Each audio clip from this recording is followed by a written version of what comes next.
शिव शंभू तेरी शरण में हम हैं आए, बस लीन रहे तेरी भक्ति में और कुछ भी ना हमको सुहाए।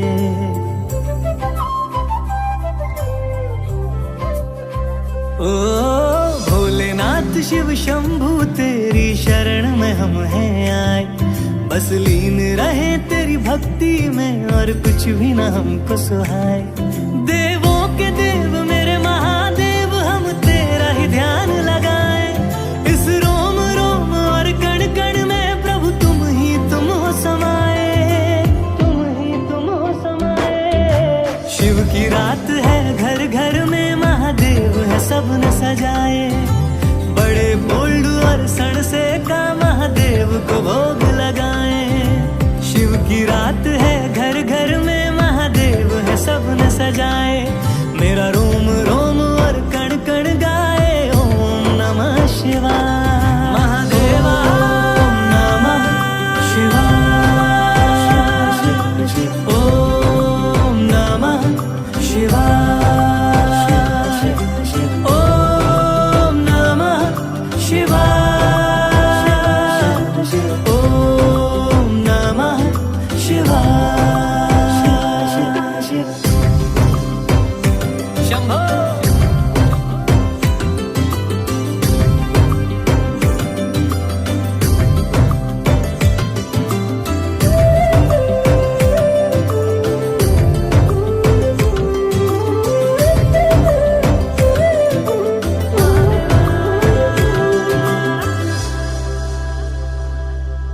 मैंने सब कुछ शिव को सौंप दिया, हर क्षण बस महादेव का नाम लिया। ओ मेरे बाबा जी ने हर दुख हर लिया, बिन मांगे भक्तों को सब है दिया।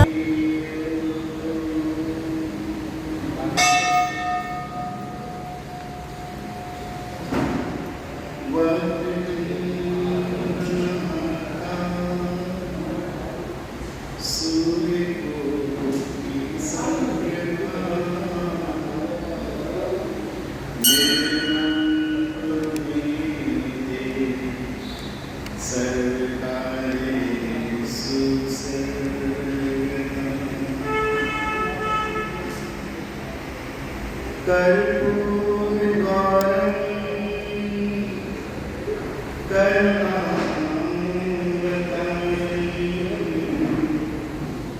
संसार सार बुझिए सदा वसंतम् हृदयारविन्दे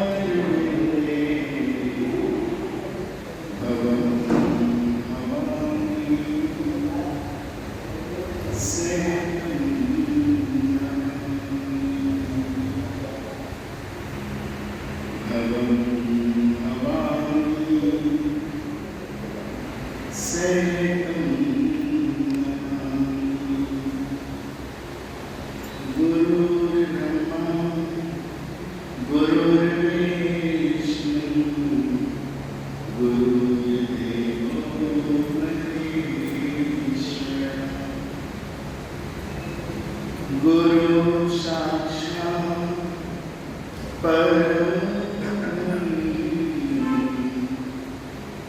तस्मै श्री गुरुवे नमः। बोलिए सद्गुरुदेव भगवान की श्याम रामचंद्र भगवान की, पवन सुत हनुमान की जय। जय श्री राधे, जय जय श्री राधे, जय जय श्री राधे। परम सौभाग्य का क्षण है आज हरियाली तीज के इस पावन पर्व पर राष्ट्रीय में 1 अगस्त को प्रारंभ हुई आपके झज्जर बहादुरगढ़ से, और आज हम 7 अगस्त को हरियाली तीज के पावन पर्व पर हमारी यात्रा आपके बहुत सुंदर शहर और इतना सुंदर भगवान महादेव का मंदिर, माता पार्वती का आशीर्वाद लेके आज के मुख्य विषयों पर हम लोग चर्चा करेंगे। बड़ा ही सौभाग्य है कि आप सभी लोग मुझे, और मेरा सौभाग्य है कि मैं आप सब लोगों को देख रहा हूँ, और आप सब लोग आज यहाँ एक ऐसे मुख्य अनुभव को सुनेंगे जो आप लोग सुन नहीं सकते या आपने सुने भी नहीं। उन मुख्य विषयों को लेके आपके समक्ष में पहुंचा। सर्वप्रथम सभी माताओं को, बहनों को, भाइयों को, सभी को हरियाली तीज की बहुत बहुत शुभकामनाएं, बहुत बहुत बधाई, और आए हुए सभी बंधुओं को, सभी को जय श्री राम।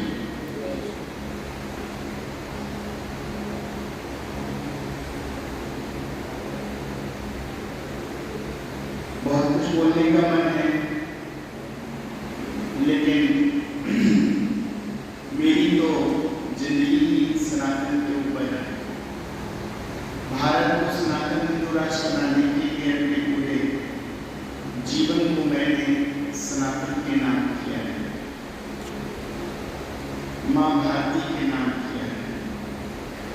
सुनाना तो बहुत कुछ चाहता हूँ, लेकिन मुझ पर तो समय है, लेकिन है पूरे माताओं के, भाइयों के, बहनों के समय नहीं, क्योंकि सबकी अपनी एक मर्यादा है। सब लोग अपने अपने अन्य कार्यों में व्यस्त हैं, और हमारा कोई काम है सिर्फ भारत को हिंदू राष्ट्र बनाना है और आप लोगों को जानना। जितने लोग सुनेंगे उतना सुने, अगर नहीं सुनेंगे तो आप भी करना सुनेंगे, सुन लेंगे तो आपका फायदा है, नहीं सुनेंगे तो आपका नुकसान। नुकसान इसलिए है क्योंकि हम जीवन में बहुत बहुत सारी बहुत बड़ी बड़ी गलतियां करते हैं, और वो ऐसी गलतियां हैं कि हमें नहीं पता, और उन गलतियों को जानना है। आज हमारे मन में दो ब्राह्मण देवता बैठे हैं, आप और आपके महाराज जी बैठे हैं।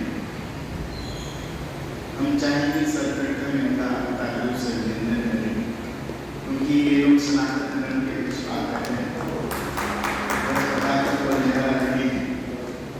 और यहाँ मंदिर के प्रधान बैठे हैं, और इस कार्यक्रम को श्री मंदिर में आयोजित करने वाले हमारे बहुत प्रिय शिष्य, जिनके नाम के आगे ही लगता है हिंदुस्तान, जिनका नाम है विष्णु। आपको मैं किस नाम से जानते हैं, लेकिन मैं विष्णु नाम से ही जानता हूँ। कुछ और भी नाम? विशाल। बहुत अच्छा लगता है, बहुत मेहनती है, और पूरा सनातनी है। सनातन को उसके अंदर कूद के बीच भरा हुआ है। धन्य है वो माता जिसने उसको जन्म दिया, जिसके अंदर सनातन के प्रति, धर्म के प्रति समर्पण का भाव है, संतों के प्रति समर्पण का भाव है। विशाखता और उनके बहन के साथ उनका, उनकी बहन जी का, और कल ने जिनके भोजन प्रसादी ली थी, मुझे उनका नाम भी याद नहीं हुआ है। कल रात्रि जिनकी धर्म गए थे, विजय जी की है। बहुत अच्छा लगा कल उनकी घर पहुंचे उनका, और सभी आदमी माताओं, बहनों, भाई सभी का हृदय से आभार व्यक्त करता हूँ। मुझे राष्ट्र में यात्रा की जरूरत क्यों पड़ी, या पिछले 10 सालों से मैं तो पूरे भारत का भ्रमण कर रहा हूँ, पूरे 10 सालों से भारत का भ्रमण क्यों कर रहा हूँ, मुझे क्या जरूरत है? ऐसी कौन सी परेशानी मेरी आंखों के सामने आ गई कि मुझे राष्ट्र यात्रा के लिए निकलना पड़ा। लंदन से पढ़ा हुआ हूँ, हाईली एजुकेटेड हूँ, उसके बावजूद ये भगवा पहनने की क्या आवश्यकता पड़ी? क्योंकि I have seen everything. When I was doing study in UK, and I have seen everything. What is the planning for India? Who is the planner? Who is planning? Who is doing planning? कोई और नहीं है जो planning कर रहे हैं। वो आपको देश को खत्म करने वाले जो बाहर मुस्लिम एजेंसी बैठी हैं, वही आपके देश को बर्बाद करने के लिए बैठी हैं। लेकिन जब मैंने अपनी आंखों से देखा कि मेरी भारत के अंदर भीतरघात हो रहा है और भारत के रहने वाले कुछ मुस्लिम ऐसे हैं जो बाहरी एजेंसियों से मिलकर भारत की संस्कृति को तबाह कर रहे हैं, नष्ट कर रहे हैं, तब मैंने सोचा कि मुझे तो अब इस भारत को सनातन हिंदू राष्ट्र बनाने के लिए निकलना ही पड़ेगा। और आज भी इसलिए निकला। पिछले 10 वर्षों से लगातार यात्राएं कर रहा हूँ। पिछले 10 वर्ष आप सोचिए, मेरे 2 राज्य रह गए थे, एक हरियाणा और एक पंजाब। बाकी सभी राज्य हो चुके हैं। हरियाणा में कर रहा हूँ, इसके बाद पंजाब की बात। लेकिन मैं एक बात कहना चाहता हूँ माताओं बहनों से सभी से, पृथ्वीराज चौहान को कितने लोग जानते हैं? हाथ खड़ा करें। बहुत सुंदर। छत्रपति शिवाजी, मीराबाई, सभी जानते हैं। रानी लक्ष्मीबाई को सब जानते हैं। क्या आपको ये पता है कि हमारे भारत के अंदर एक ऐसी यूनिवर्सिटी थी जिसके अंदर हमारी सनातन संस्कृति का विनाश हुआ है? ऐसी यूनिवर्सिटी का नाम क्या है? जिसने हमारे सारे साक्ष्य, हमारे धर्म ग्रंथ, हमारा इतिहास सब कुछ जलाकर राख कर दिया था मुगलों ने। वो कौन सी यूनिवर्सिटी थी? Anybody knows? नहीं करना। बहुत सुंदर, बहुत सुंदर। इनके लिए ताली बजाएं। उस यूनिवर्सिटी का नाम है नालंदा। आपको इसका ज्ञान है, इसके लिए अच्छी बात है, वरना 500 लोगों में एक ही व्यक्ति को पता होगा। क्योंकि सबको क्या जानकारी चाहिए कि भगवान शिव के कितने पुत्र थे, राम की माता का नाम क्या था, भगवान कृष्ण का जन्म कहाँ हुआ।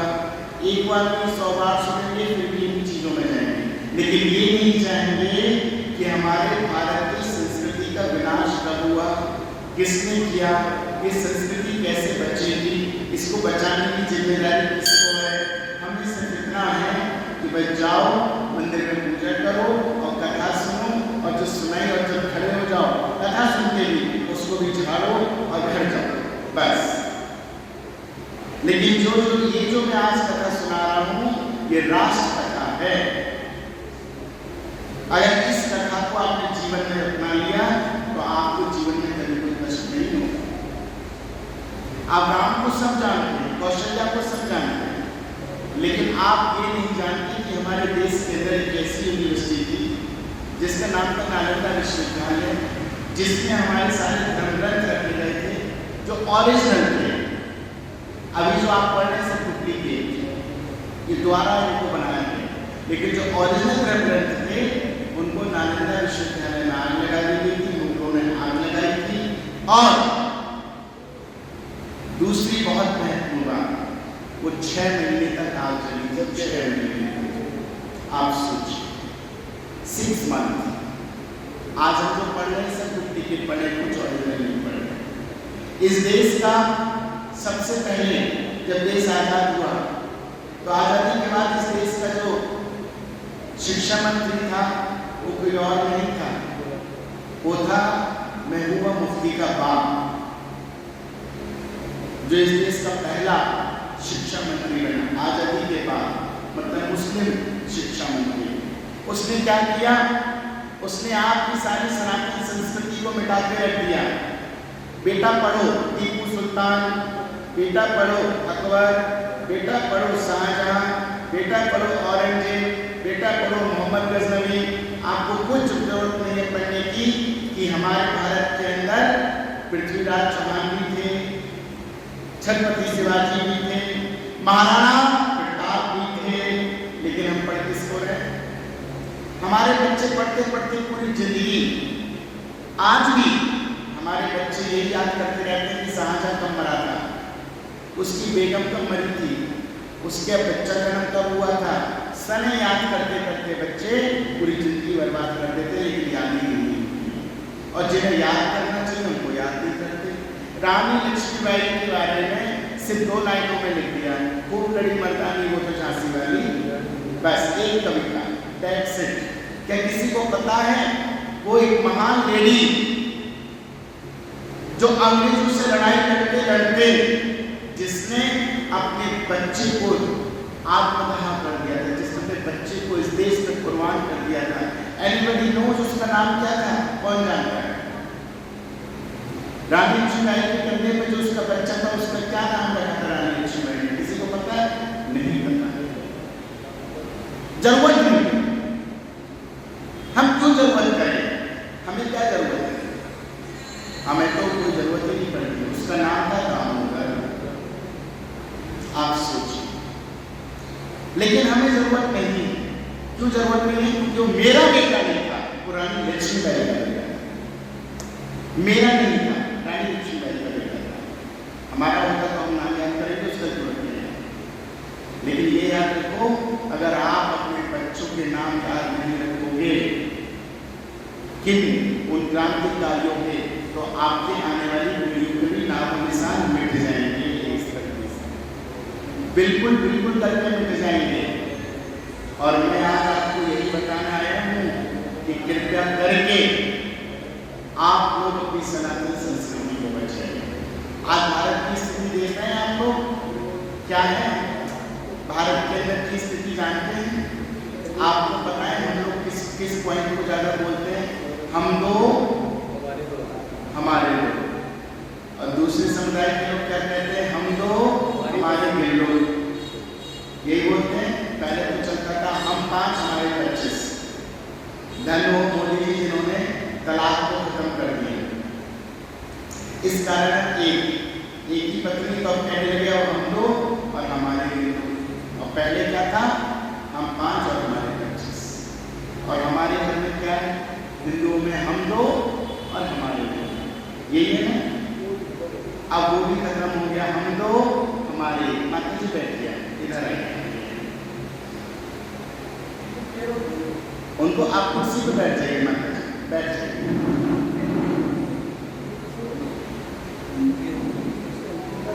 अब हम लोग क्या कहते हैं? हम दो हमारा एक। और आपको पता है अब तो एक भी करना नहीं चाहिए। सुप्रीम कोर्ट ने एक आदेश पारित कर दिया, क्या? लिविंग रिलेशनशिप कर दिया। जब तक मन चाहे तब तक रहो, बच्चा करने का कोई झंझट नहीं। वैसे भी माताओं को बुरा मत मानना, हमारी आज की पीढ़ी का तो मैं जो बता रहा हूँ वो बता रहा हूँ, क्योंकि जो मैं देख रहा हूँ आज की माँ को अपने बच्चों को उस तरीके से पालना नहीं देती जैसे पहले माँ दिया करती थी। उनके खाने का, पीने का, हर चीज़ का उनका ध्यान देना।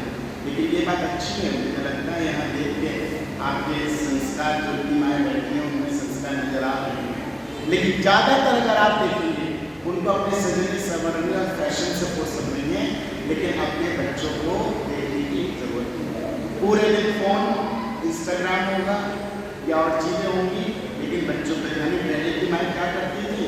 उनका 24 घंटे एक ही फोकस रहता था कि मेरा बच्चा कैसे पढ़े, कैसे लिखे, क्या करे, पूरा ध्यान। नहीं पढ़ी लिखी होती थी तो भी उनको ये भी जानकारी होती मेरा बच्चा कहाँ जा रहा है, किससे मिल रहा है। लेकिन आज अपना ही यूज नहीं तो बच्चे का कहाँ से यूज रखेंगे? आजकल की माताओं को अपना ही यूज नहीं है तो बच्चों का यूज कहाँ से रखेंगे? तो इसीलिए आजकल न जाने बच्चे कैसे कैसे दोस्त बनाते हैं, कैसे कैसे मित्र बनाते हैं और कैसे कैसे लोगों को अपने घर में बुलाते हैं, और यही लोग एक दिन आपके घर को खत्म कर देते हैं।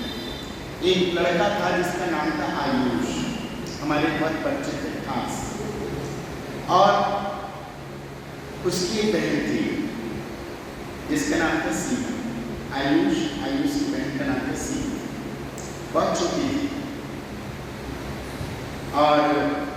उस लड़की की उम्र में समझता हूँ तकरीबन होगी वो 14-13 साल, 13-14 साल।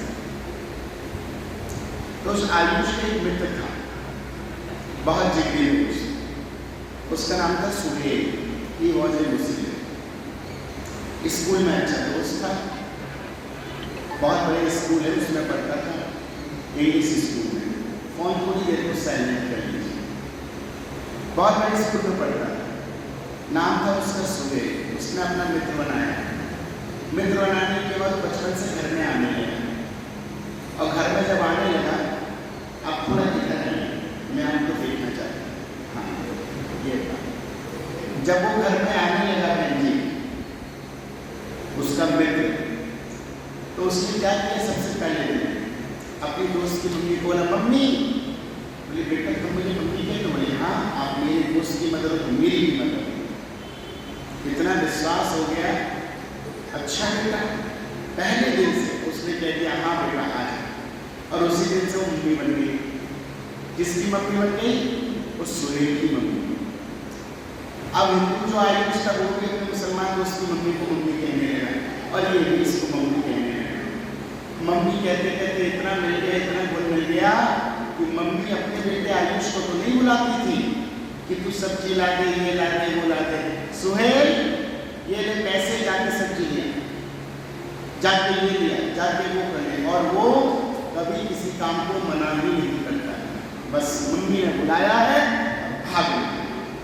पूरा दिन उसको यही कहता था, मम्मी ने बुलाया है और भागना है, और पूरा काम करता था घर का। इतना अच्छा लड़का तो इसको मिलेगा, सोचो आप भी कहोगे हाँ बहुत अच्छा लड़का, इतना बढ़िया लड़का। एक दिन की बात, धीरे धीरे धीरे वो लड़का इतना घर में घुस गया कि रातों को घर में आके सोने लगा। इतनी मित्रता।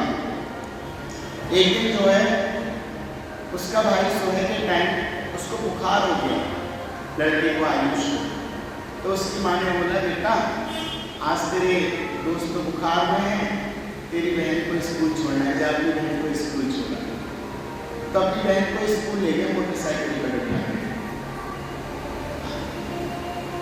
सीमा।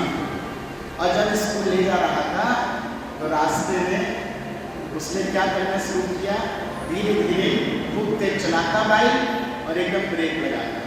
और जैसे वो लड़की उससे टकराती तो उससे मजा आता। उस लड़की को भी 14 वर्ष में।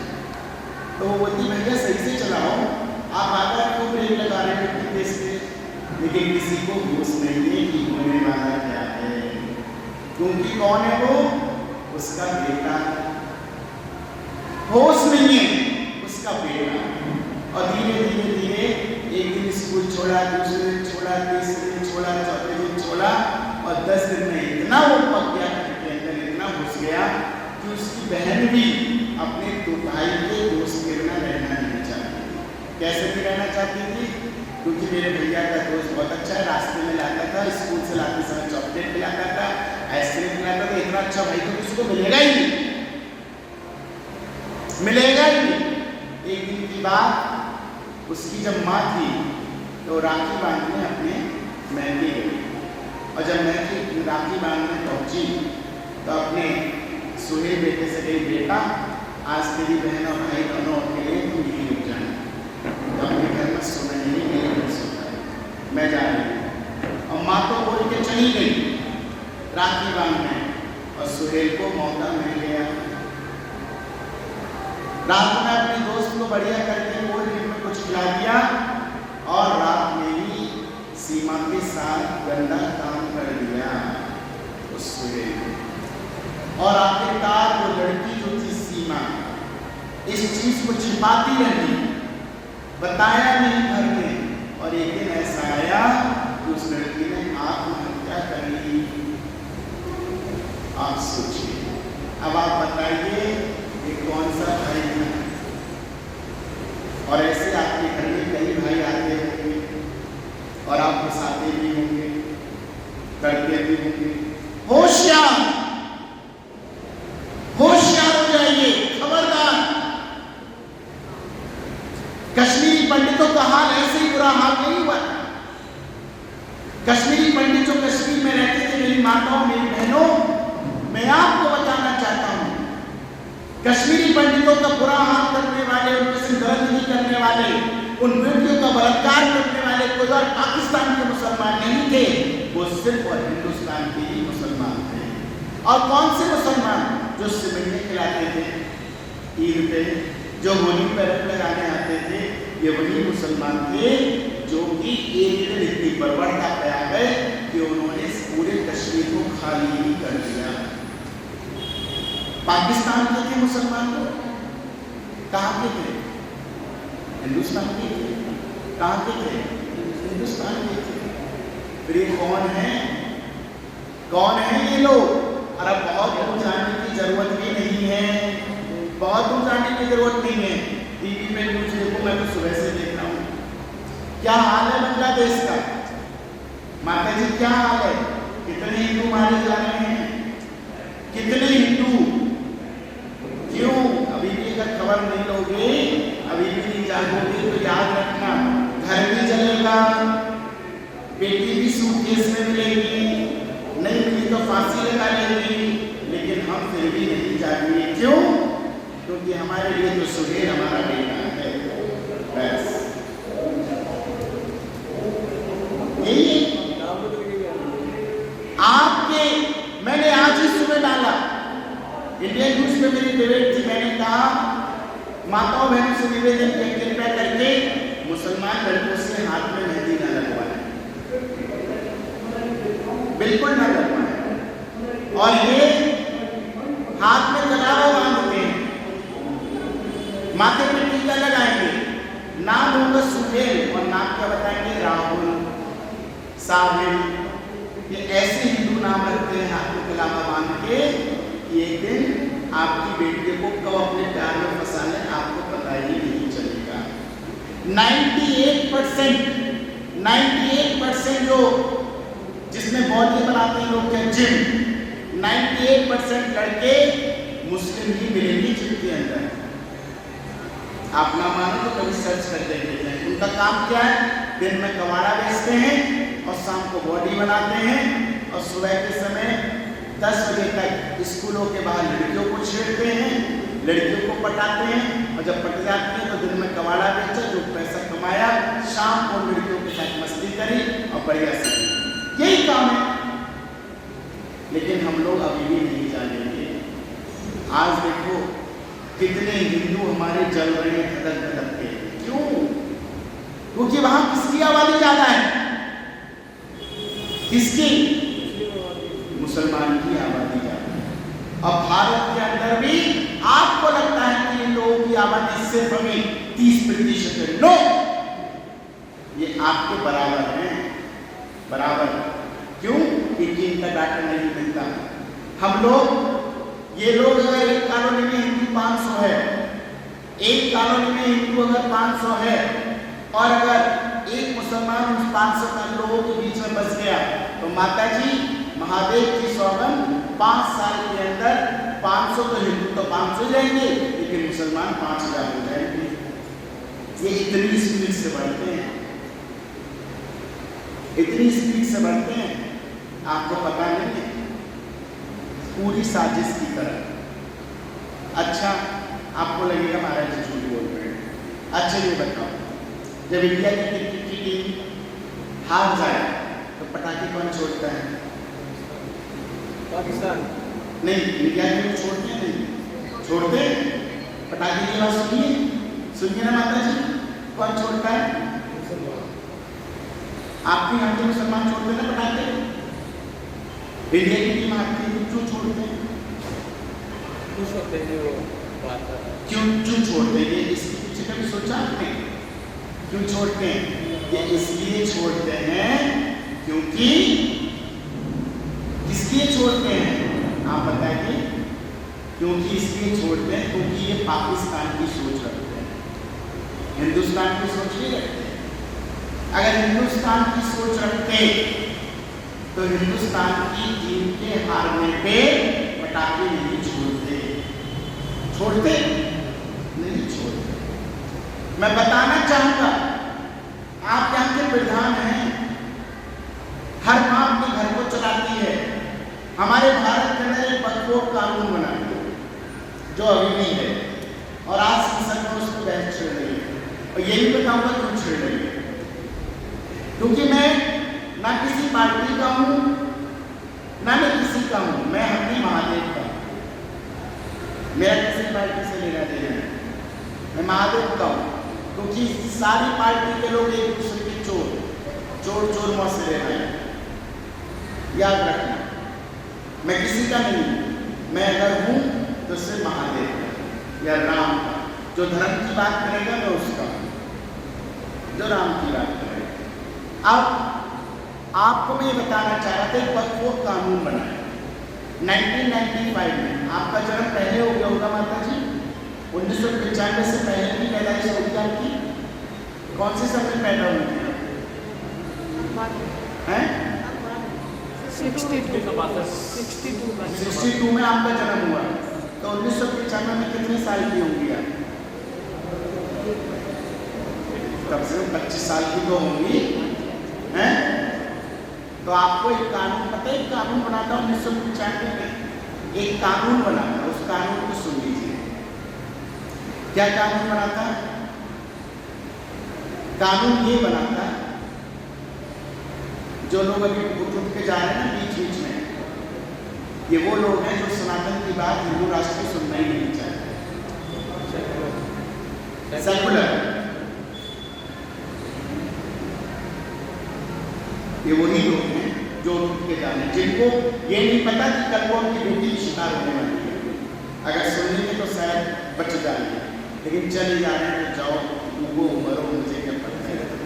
यही हिंदू में सबसे खतरनाक ये है, यही हिंदू में कमी है, यही हिंदू में कमी है। अभी यहाँ पे कटरीना कैफ आ जाए, भीड़ हो जाएगी, मंदिर भीड़ हो जाएगी।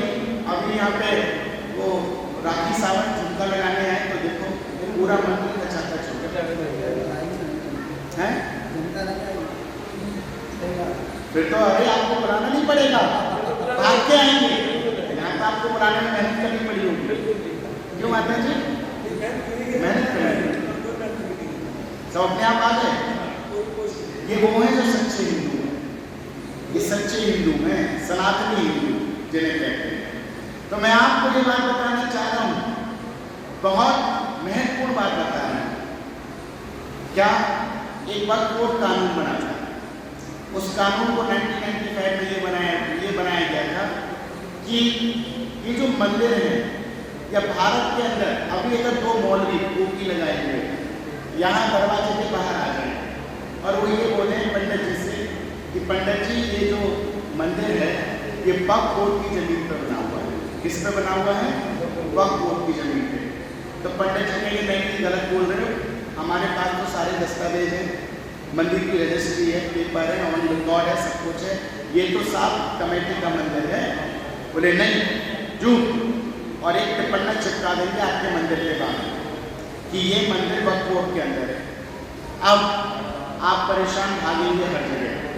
थोड़े दिन बाद नोटिस आ जाएगा इस मंदिर को तोड़ दिया जाए। आपको पता है अब साहब अध्यक्ष महोदय जाएंगे कहाँ? Supreme court. साहब हमारा मंदिर है, हमारे पास पेपर है, रजिस्ट्री है, कानून है, सब कुछ है, कृपया करके आप इस मंदिर को हमारे लिए छोड़ दीजिए, यह हमारा अपनी जमीन है, हमने कोई वक्फ बोर्ड पर नहीं बनवाया इसे। आप कितना भी कहेंगे लेकिन सुप्रीम कोर्ट आपकी अपील को नहीं मानेगी। क्यों नहीं मानेगी? कानून सुन लीजिए। तो उन्होंने क्या लिखा था? साफ उसमें ये लिखा हुआ है कानून में। क्या कानून? इफ दे फील, इंग्लिश में, if they feel this construction under Waqf board धारा 32 अधिनियम, वक्फ बोर्ड अधिनियम, if they feel that immediately you have to be removed out from this property. If they feel, पहली लाइन सुनिए, if they feel, just इन्होंने feel किया है कि ये प्रॉपर्टी आपकी वक्फ बोर्ड के अंतर्गत बनी हुई है, and immediately you have to be removed out. आपको छोड़ना पड़ेगा, और छोड़ो मंदिर। अब एक लाइन नीचे और लिखिए, you cannot apply in High Court and Supreme Court, only you can apply in Waqf Board for this property. ये भी लिखा हुआ है। Yes. अब आप कहाँ जाओगे, बेचारे पंडित जी टीका लगाते हैं, गले में राम राम पटका डाल के तो मुल्लों के सामने कहेंगे, अरे मौलवी साहब हमारा मंदिर में दे दो ना प्लीज, हमारी जगह। ये कानून है, ये कानून है। ये मंदिर की बात नहीं बता रहा हूँ, आपके घर के भी यही कानून है। आपका घर जिसको आपने सपनों से सजाया, जिसने अपने बेटी बच्चों का विवाह किया, वो घर भी कोई वो मौलवी आपके दरवाजे पर बोल दे तो आपको खाली करना पड़ेगा 100%। अब ये वक्त वोट कानून आइए आज के समय में, आज की डेट में अब ये वक्त वोट कानून क्यों संसद के अंदर शुरू हो गया? आज संसद में, आज सुबह की न्यूज में संसद में वक्त वोट कानून को उठाया गया और कुछ इसके नियमों को बदला जा रहा है। क्यों बदला जा रहा है आपको पता है क्यों? क्योंकि कोई मंदिर नहीं, किसी माता का घर नहीं, किसी भाई का घर नहीं, इस देश के सबसे बड़े रईस व्यक्ति, इस देश का अरबपति व्यक्ति जिसने अभी अपनी बेटी की शादी करी थी, जिसका नाम है अंबानी। पता है अंबानी को जानते हैं सब? क्या नाम है इसका? अनिल अंबानी, मुकेश अंबानी, धीरूभाई अंबानी। इनके फादर है, अभी अनंत अंबानी की शादी हुई है। इनका एक मकान का नाम है अटांडिया, अटांडिया करके कुछ नाम है, कुछ नाम है। आपको पता है परसों ही उनके दरवाजे पे तो मौलवियों ने धावा बोल दिया। क्या बोल दिया? कि ये मकान आपने जो बनाया है ये वक्फ बोर्ड की जमीन पे है, और आपको पता है आपके मकान में तो पैसे लगेंगे 1 करोड़ और उसमें लगे कम से कम 50,000 अरब उस मकान में, और उसके बाहर भी पढ़ना लगा दिया है और सुप्रीम कोर्ट आदेश देने वाली है 2-4 दिन के अंदर कि आप अंबानी अपना मकान गिराओ, अगर नहीं गिराओगे तो बुलडोजर चल जाएगा। सोचिए, तो आज एक बड़े व्यक्ति का मकान गिरने वाला है तो सरकार को वक्फ बोर्ड कानून याद आ गया। आज आप वक्फ बोर्ड कानून पे बहस कर रहे हैं, और जहां इतने हमारे हिंदुओं के घर गिरते हैं तब तक किसी को होश नहीं था। पूरा आपका साउथ, आप चलिए केरल, कर्नाटका, मैं सब घूमाऊं, सब खाली हो गए हिंदुओं से। सिर्फ यही टिप्पणी चिपका के वक्फ बोर्ड जमीन, वक्फ बोर्ड जमीन, वक्फ बोर्ड। 1000 मकानों के बाहर लिखा हुआ है वक्फ बोर्ड की प्रॉपर्टी, वक्फ बोर्ड की प्रॉपर्टी। सारे हिंदू भाग गए वहां से। आप सोचिए, क्योंकि अमीर व्यक्ति का मकान गिर रहा है इसलिए सरकार जागी, आपके गिरते तो क्यों जागी? मेरी बात अच्छी नहीं लग रही है? मुझे पता है मैं जिहादियों की गोलियों पर रहता हूँ, ऐसे एक बार नहीं 3 बार हमले हो गए मेरे ऊपर। ये इसीलिए घूम रहे हैं संग में, इनको पता है पुलिस वालों, क्योंकि मेरे ऊपर हमला, मेरी गाड़ी को घेर दिया गया जबलपुर में जब मध्य प्रदेश की यात्रा में था, तो मुसलमानों ने स्कॉर्पियो से टक्कर मारी और खाई में जाके मैं गिरा। ये तो मेरे हनुमान जी हैं जो साक्षात गंगा जी से मिले हैं। एक संत थे जो कि काशी की गंगा में स्नान कर रहे थे, काशी की गंगा में 250 वर्ष की आयु थी उनकी, काशी की गंगा में स्नान कर रहे थे। स्नान करते समय मेरी जब उनमें दृष्टि गई तो मैंने तुरंत कहा, मेरे पास तिवारी जी थे, पंडित जी हमारे, मैंने कहा तिवारी जी ये देखो संत भगवान डूब नहीं रहे, इतने जल में स्नान कर रहे हैं। तो वो जो उनके हाथ में हनुमान जी इसकी डूब ही नहीं सकते। उनका मैं ऐसे करके बात कर रहा हूँ और जैसी गर्दन घुमाई तो संत मेरी आंखों के सामने खड़े, और तुरंत संत ने कहा बेटा हमारे बारे में बात करो। मैंने कहा जी महाराज जी, मेरे तो अभी भी रोंगटे खड़े हो जाते हैं। तो तुरंत मैंने कहा महाराज जी ये हनुमान जी बड़े सुंदर है, बोले आप इनकी सेवा करोगे? तो मैंने जैसे इनको अपने हाथ में लिया और हाथ में जब लिया मैं इनको देख लगे सुंदर बहुत है, देखो कितने सुंदर है। मैं ऐसे करके इनको निगाह करके देख रहा था, इतने में वहां लोग चिल्लाने लगे सांप सांप सांप सांप सांप। और क्या देखा कि वही जो संत थे वो नाग देवता का रूप धारण करके गंगा में अंतर ध्यान हो गए। वो कोई और नहीं थे, वो स्वयं काशी विश्वनाथ थे। बोलो काशी विश्वनाथ की, वही और जब इनको दिया तो हनुमान जी में वजन कुल 600 ग्राम का था और आज हनुमान जी 8 से 10 किलो के। तिल पे तिल इनमें वजन बढ़ रहा है, तिल पे तिल ऐसे। और जिसके घर में जाते हैं उसका ही कल्याण कर देते हैं। और किसी विद्या के अगर बच्चा ना हो रहा हो 20-20 साल डॉक्टर भी मना कर दे, कोई डॉक्टर कह दे इसकी संतान नहीं होगी तो आप कहीं मत आओ, मेरे आश्रम में आ जाना या जहाँ भी आपका लगे, वृंदावन आओ, दिल्ली आओ, हनुमान जी के आगे बोझ भरवा देना, 1 साल में संतान होगी निश्चित। हनुमान जी की सौगंध और हुई है। ये हनुमान जी में शक्तियाँ हैं। आप अपनी कोई भी किसी प्रकार की परेशानी इनके सामने बोल दीजिए, कह दीजिए, 7 दिन में आपकी सभी मनोकामनाएं पूर्ण होंगी निश्चित। साक्षात देवता है। इतनी ऊंची खाई से गिरने के बाद गाड़ी देख के लोग बोले कोई नहीं बचा होगा, लेकिन हमारे किसी को चोट नहीं आई, एक खरोच नहीं आई, हमारी गाड़ी को काट के हमको निकाला गया और हम हनुमान जी को लेकर ऐसे बैठे हुए थे। क्योंकि मैं हमेशा चाहे देश जाऊं या विदेश रहूं, हनुमान जी मेरी गोद में ही रहते हैं मेरे साथ। ये मेरे हैं और मैं इनका बस। तो इन्हीं के सहारे कहते ना, जागो राखी साया मार सके ना कोई। यही जिसको भगवान रख लेते हैं उसको कोई मार नहीं सकता। मेरी माताओं, बहनों, भाइयों, आप इतना कमाते हो, जीवन में हमेशा धन ही कमाते हो। हर माता अपने बच्चे को बड़ा करने के लिए, परवरिश करने के लिए धन कमाती है। कोई झूठ बोल के, कोई सही से, कोई कैसे करते तो हैं, लेकिन आप अपने धन को सही प्रयोग कहाँ करते हैं? इस जीवन में याद रखो, आपके पास कुछ नहीं रहेगा। मैंने आज तक कोई ऐसा व्यक्ति नहीं देखा पंडित जी जो अपने मकान पर अपनी छाती पर अपना मकान रख के शमशान भूमि गया हो। आपने देखा? आपने माता जी कोई ऐसा व्यक्ति देखा जो BMW से बहुत प्यार करता हो और वो जब मर रहा हो तो कहे मेरे सर पे रख दे, यहाँ पर उनके साथ ऊपर ले जाऊँगा, गोलोक में चलाऊँगा BMW? कोई नहीं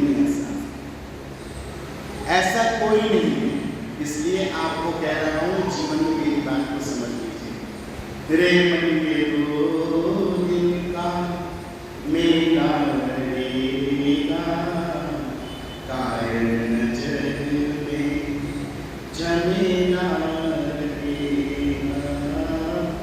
मतलब ये दौलत जो तू कमाता है कब आएगी तेरे काम, पर ये तो बता बंदे कि धन भला हुआ किसका बुरा।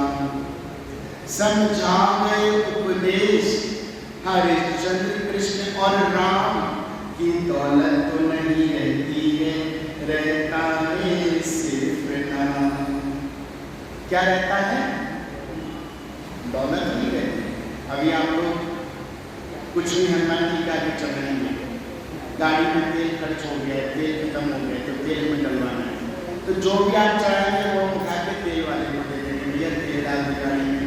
तो क्या मैं कहना स्टोर, क्या मैं धन को अपने पास रख सकता हूँ? मेरे पास टिकेगा? कोई ऐसा है जो धन को स्टोर करके रखा हो या रख सकता हो? कोई नहीं रख सकता, क्योंकि धन तो आने जाने वाली माया है। माया को कोई रख नहीं सकता, रख ही नहीं सकता। माया का काम ही आना जाना है, तो मैं भी नहीं स्टोर कर सकता। इसलिए मेरे याद रखो, जीवन में धन काम नहीं आता, काम आता है आपके द्वारा किया हुआ काम। आपने सनातन के लिए क्या किया, धर्म के लिए क्या किया, कितने लोगों की मदद करी, कितने लोगों का कल्याण किया। जिस प्रकार विभीषण जब लंका में था तो उसकी भक्ति सोई भक्ति 2 प्रकार की होती है, एक सोई भक्ति और एक जागृत भक्ति। सोई भक्ति कैसे? बहुत माता वही भक्ति करती है। क्या? ओम जय जगदीश हरे, स्वामी जय जगदीश हरे। ए मोनू के पापा, दूध वाला आ गया, जल्दी से गेट खोलो। ओम जय जगदीश हरे, स्वामी जय जगदीश। ए छोटू, कोई उठेगा नहीं, तेरी तुझे जाने में देर नहीं हो रही है। ओम जय जगदीश।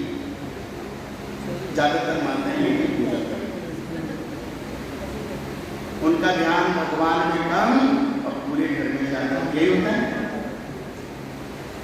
पूजा करते करते इधर उधर बोलना शुरू कर देते। तो ऐसी विभीषण की भक्ति थी। क्या करता था? भगवान का नाम तो जपता था, लेकिन भगवान का काम नहीं करता था। हनुमान जी से बोलने लगा, मुझ पर भगवान कब कृपा करेंगे? बोले जब तुम भगवान का काम करो। तो क्या काम करूं? बोले मैं तो इतनी माला जपता हूं, ये देखो बहन कही मैं तो रोज महादेव में जल चढ़ाती हूँ, और क्या काम करूं? मैं तो रोज ये करती हूँ, मैं तो रोज वो करती हूँ। लेकिन ये भगवान का काम नहीं है, ये है पूजा। ये काम नहीं, तो पूजा है, ये तो ध्यान है, जप है, तप है, माला है। काम क्या है? भूखे को रोटी देना, प्यासे को पानी पिलाना। और जो बात हिंदू राष्ट्र की मैंने बताई है, वो अपने तक नहीं, अपने 2-4 लोगों को बताना, उसको डिस्प्ले करना, फैलाना दूर दूर तक कि गुरुजी आए थे, ये बात बोले थे, आप भी खबरदार हो जाओ। ये भगवान का काम।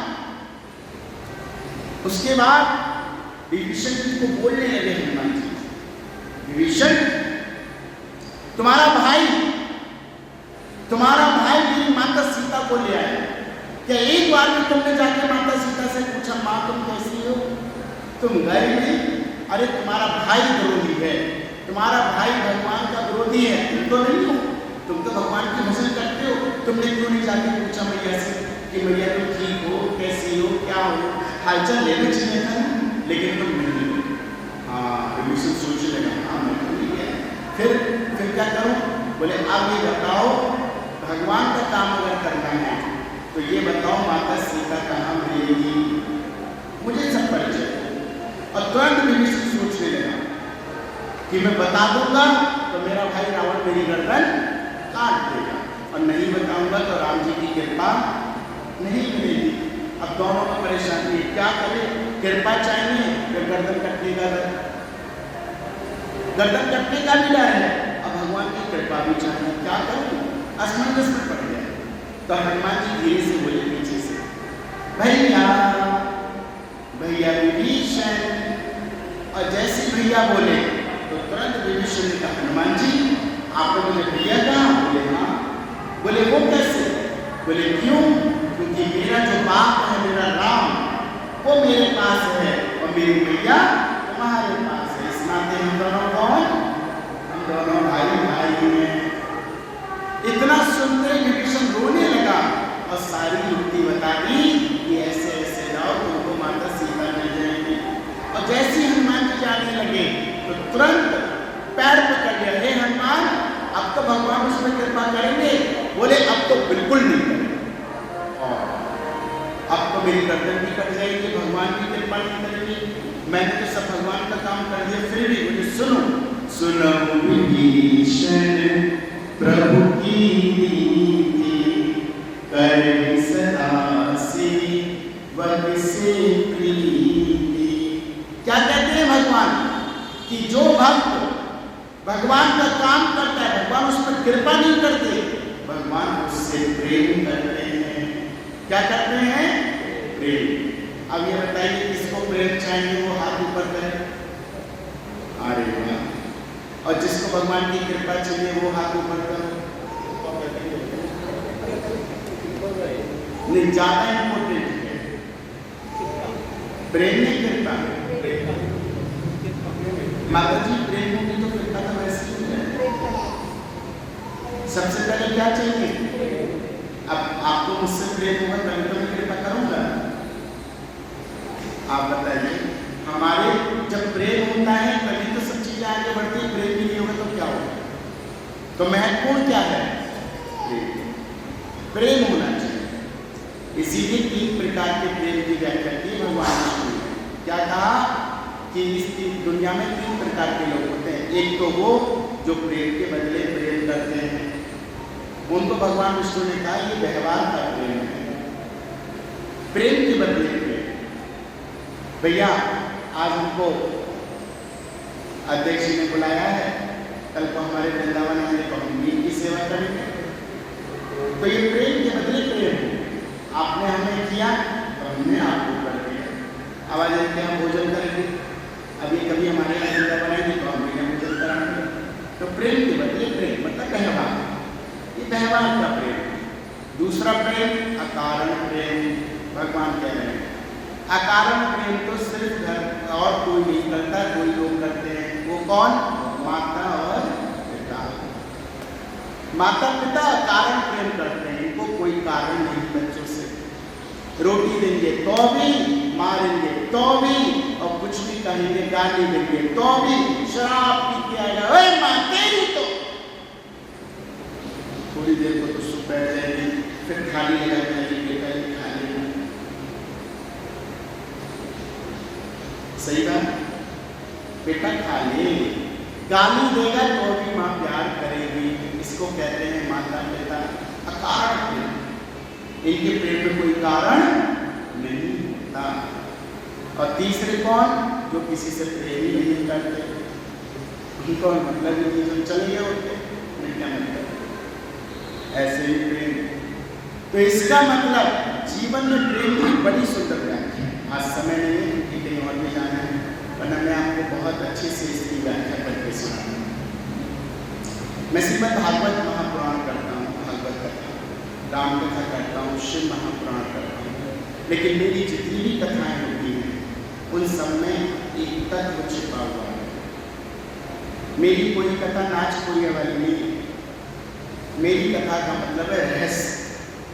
रहस्य ऐसे ऐसे रहस्य बताता हूँ जो आपने कभी सुने ही नहीं होंगे, क्योंकि स्टडी किया।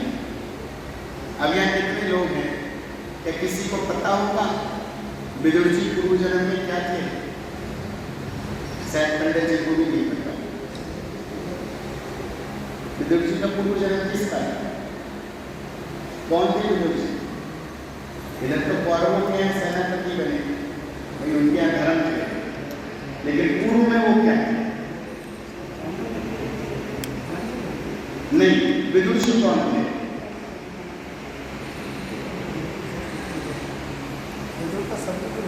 नहीं, विदुर जी महाराज पूर्व जन्म में क्या थे किसी को नहीं पता। आज समय नहीं है, आपको बताना थोड़ी जल्दी करता हूँ।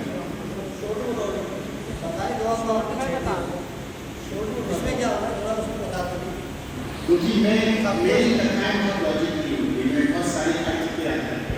विदुर को जानती, सभी लोग जानते हैं विदुर कौन थे? कौरवों के धर्म थे। कौरवों के यहाँ धर्म की बात करते थे, क्योंकि सारे धर्म का कौन? विदुर जी। और रावण के यहाँ कौन था धर्म?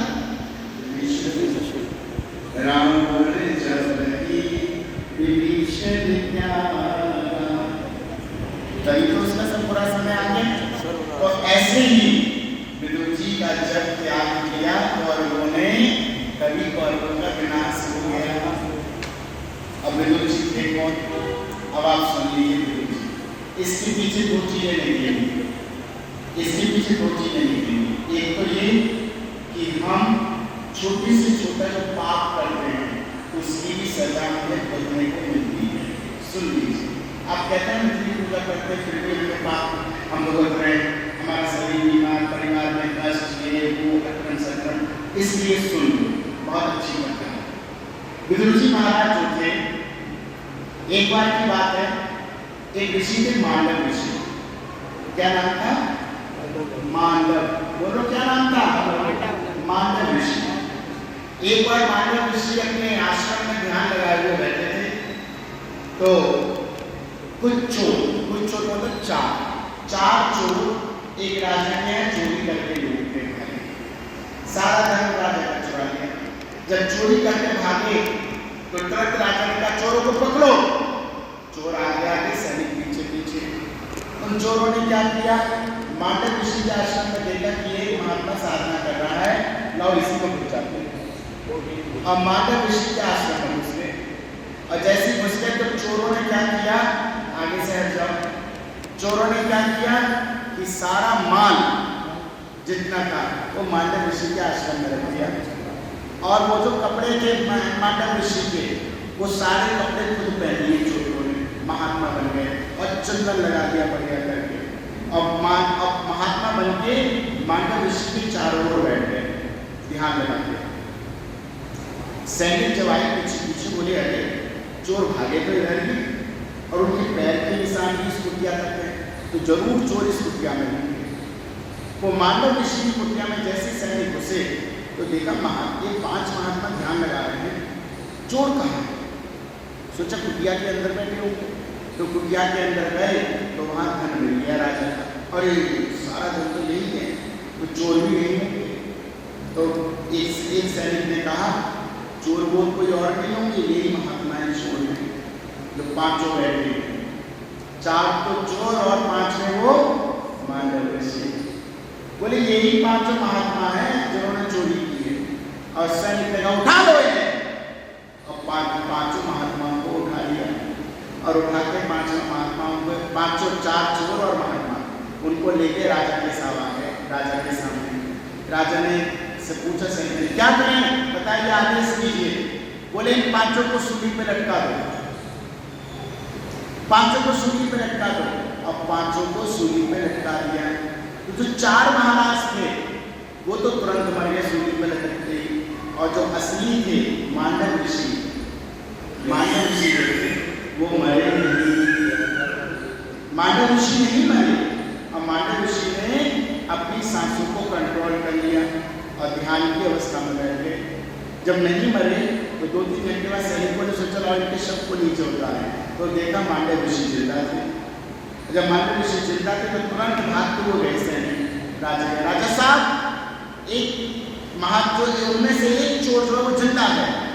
बोले अरे कैसे जिंदा हो सकता है? बोले बाकी 4 बोले मर गए। बोले चल के देखता हूँ। तो तुरंत राजा साहब भागते आए, तो राजा साहब ने भागते आते आप कौन?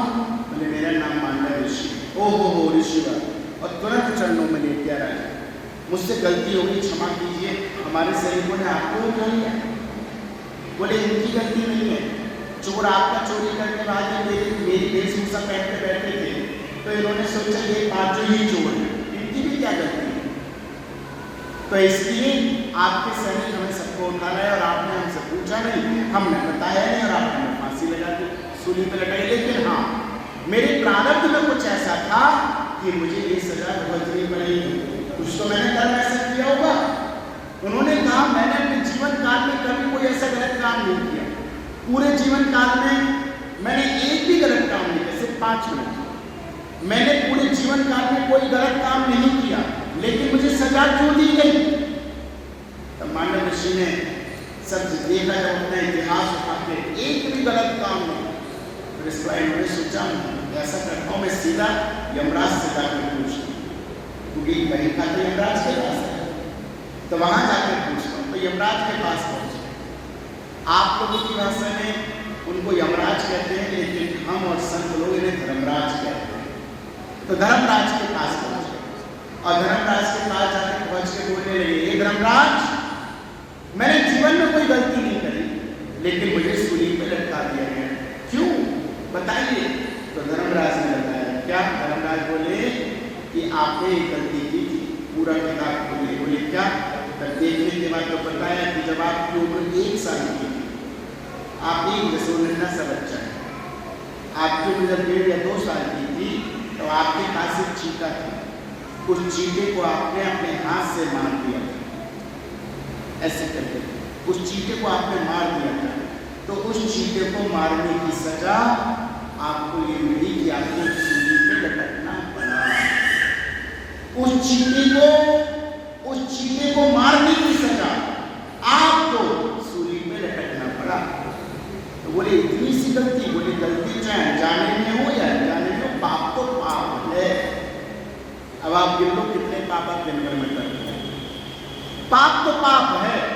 तो सोचो इतने से पाप की सजा मांडव ऋषि को। बोले लेकिन मैं बचा कैसे? बोले आपके कर्म, आपने अच्छे कर्म करे, इसलिए आप मरने से बच गए, आप मर नहीं पाए, आप बच गए। तभी मांडव ऋषि ने कहा इतनी सी गलती की सजा आपने इतनी बड़ी दी, मुझे अपमान सहना पड़ा, मुझे चोर बना दिया गया। जाओ धर्मराज, मैं तुम्हें आज श्राप देता हूं कि तुम दासी के पुत्र बनो अगले जन्म में, और तुम्हारा भी अपमान होगा। तो यही विदुर जी महाराज यमराज हैं, जो पूर्व में यमराज के बाद में विदुर जी हैं। ये विदुर जी आपने सुना नहीं होगा, किसी और ने सुना? ये सारी कथाएं जरूर सुनिए, लॉजिक। भागवत कथा, राम कथा सुनो तो पूरे लॉजिक के साथ बताते नहीं महाराज, बता। ज्ञान की कमी है, सुनिए लेकिन बताया नहीं आपको। ज्ञान की कमी नहीं पता। आजकल तो क्या चलता है, आजकल तो बड़े बड़े कथावाचक 1-1 करोड़ रुपया लेते हैं और क्या कहेंगे, वो एक की माँ कहेगी महाराज आप रील देख लो, मेरी बेटी को किसी लड़के से प्यार हो गया। अब वो खड़ी हो गई, अच्छा किससे हुआ बता तू। आजकल रील्स नहीं चल रही। अब महाराज ये बताने लगे तुझे किससे प्यार हुआ है, तू कैसे छोड़ेगी, तू क्या करेगी, तू ये करेगी। भगवान की कथा से कोई मतलब नहीं। और इन बड़े बड़े महाराजों की कथा कराने के लिए 1 करोड़ रुपया भी देते हो, भीड़ भी आती है और ज्ञान भी सब नहीं आता, न सीखते हो ना कुछ जीवन में जानने की चेष्टा होती है। कृपया करके ऐसे महाराजाओं से बचो जो आपको आपके धर्मों का ज्ञान ना दे सके। इन महाराजाओं को मत बुलाओ, उनको बुलाओ जो आपको धर्म का ज्ञान दे सके। कभी भी अगर मंदिर कमेटी की इच्छा होगी तो हम जरूर यहाँ मंदिर में एक दिन भागवत महापुराण करेंगे और निःशुल्क करेंगे। हम पैसा नहीं लेंगे कि ये सोचो कि महाराज पैसा लेते हैं। उसका कारण है क्यों, क्योंकि मेरे माता पिता मेरे गुरुजनों ने कहा है कि वेद और धर्म बेचा नहीं जाता, बेचा नहीं जाता। अगर आपकी इच्छा होगी तो आप मुझे बता देना, लेकिन मैं इतना जरूर विश्वास दिलाता हूँ कि जितने लोग सुनेंगे उनका जीवन सुधर जाएगा। इतना मेरा मानना, अपने जीवन को धन्य मानिए। माताओं से कहना चाहूँगा कृपया करके अपने बच्चों को आप लोग हनुमान चालीसा प्रतिदिन पढ़ें। हर बेटी से ये कहूँगा कृपया करके महादेव पे हर बेटी बेटे को जल चढ़ाना चाहिए प्रतिदिन। विद्या देता है, विद्या का देवता है महादेव। आप महादेव की पूजा करो, आपके बच्चा पढ़ने में विद्वान निकलेगा। बल बुद्धि विद्या देव मोहि, हनुमान जी की प्रार्थना करो, सिद्धों को पकड़ लो, महादेव और हनुमान, कल्याण हो जाए। कुछ भी ना करो तो हनुमान चालीसा प्रतिदिन पाठ करो, बस उसी में कल्याण। प्रतिदिन अपने धर्म को बचाओ। अभी से बच्चों के अगर आदत डालोगे तो आपके बच्चे को कोई धर्म से बदल नहीं सकता। अभी से 5 साल की उम्र से अगर बच्चों को आपने सिखा दिया महादेव पे जल चढ़ा, तो कोई भी बहरूपिया या कोई भी इस्लाम का व्यक्ति या चर्च वाला क्रिश्चियन व्यक्ति आपके बच्चे को धर्म परिवर्तन नहीं करा सकता। आपका बच्चा सनातनी रहेगा। और आपने नहीं उसको विद्या का पाठ पढ़ाया, नहीं भगवान का मंदिर दिखाया, नहीं हनुमान जी के दर्शन कराए, तो आपके बच्चे को कोई भी आके बहला फुसला के ले जाएगा। फिर जिंदगी भर रोते रहोगे मेरे बच्चे को क्या हुआ। आसानी से धर्म परिवर्तन। आइए हनुमान चालीसा का पाठ करें। श्री गुरु